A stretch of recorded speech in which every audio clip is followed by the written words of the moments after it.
সোমবার সংসদে শুরু হলো বাদল অধিবেশন। বাদল অধিবেশনের প্রথম দিনেই পেশ হতে চলেছে জাতীয় সঙ্গীত অবমাননা বিল। জাতীয় সঙ্গীত জনগণ মন সমমর্যাদা দেওয়া হবে জাতীয় স্তোত্র বন্দে মাতরমকে। প্রধানমন্ত্রী নরেন্দ্র মোদীর মন্ত্রিসভায় সেই মে মাসে এই প্রস্তাব ছাড়পত্র দিয়েছে। এবার সেই প্রস্তাবকে বিল আকারে আনছে কেন্দ্র।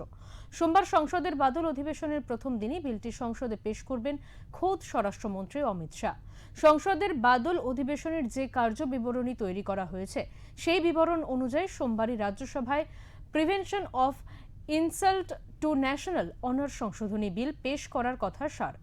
মূলত জাতীয় স্তোত্র বন্দে মাতরমের সম্মান রক্ষার্থে পুরনো জাতীয় সম্মান রক্ষা আইনে কিছু সংশোধনী আনা হচ্ছে।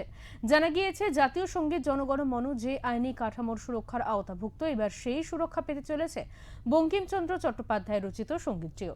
সেই কারণেই জাতীয় সম্মানের অবমাননা প্রতিরোধ আইনের সংশোধনীটি আনা হচ্ছে। এই গান গাওয়ার সময় তা প্রতিহত বা ব্যাহত করলে হতে পারে জেল কিংবা জরিমানা অথবা উভয়ই। জেলের ক্ষেত্রে 3 বছরের সর্বোচ্চ কারাবাসের সাজা হতে পারে।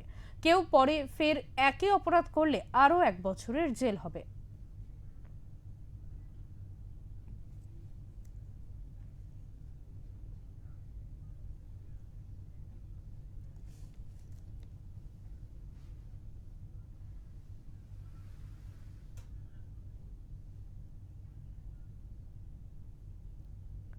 সোমবার সংসদে শুরু হলো বাদল অধিবেশন। বাদল অধিবেশনের প্রথম দিনেই পেশ হতে চলেছে জাতীয় সঙ্গীত অবমাননা বিল। জাতীয় সঙ্গীত জনগণ মনর সমমর্যাদা দেওয়া হবে জাতীয় স্তোত্র বন্দে মাতরমকে।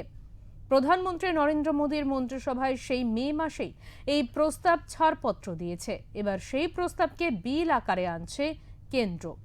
সোমবার সংসদের বাদল অধিবেশনের প্রথম দিনই বিলটি সংসদে পেশ করবেন খোদ স্বরাষ্ট্রমন্ত্রী অমিত শাহ।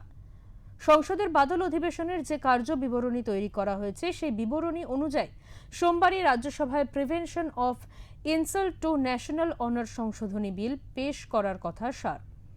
মূলত জাতীয় স্তোত্র বন্দে মাতরমের সম্মান রক্ষায় পুরনো জাতীয় সম্মান রক্ষা আইনে কিছু সংশোধনী আনা হচ্ছে।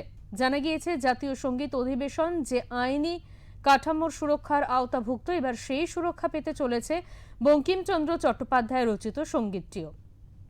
সেই কারণেই জাতীয় সম্মানের অবমাননা প্রতিরোধ আইনের সংশোধনীটি আনা হচ্ছে।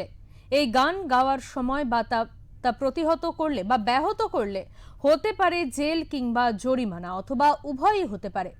জেলের ক্ষেত্রে 3 বছরের সর্বোচ্চ কারাবাসের সাজাও হতে পারে। কেউ পরে ফের একই অপরাধ করলেও আরও 1 বছরের জেল হবে।